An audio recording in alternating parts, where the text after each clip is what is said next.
እያወቀው ማንነት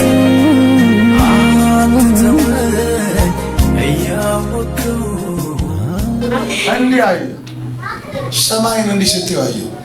ፍረድልኝ አሜን ፍረድልኝ ብያለሁ። በቃ አልሰማኸኝም ወይ አላልከኝም ወይ ምንድነው አልሽው? ብያለሁ። ፍረድልኝ አልሽው ብያለሁ። የሰዎች ይሳካል አንቺ ተቆለፈ። እምቢ አለሽ። በዚህ ሄድሽ እምቢ አለ። በሌላ ተሞከረ እምቢ አለ። ወደ ሰማይ መጮህ ጀመርሽ። እንዲህ አለኝ ጌታ ዛሬ አለ ማህተም አድርጌ የኔ እጅ ትወጣለች። ወደረኞችሽ እንደሳቁ አይቀሩም አለ።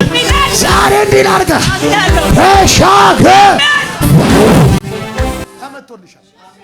አትዘፈን እያወቀው ማንነት አትተወኝ እያወቀው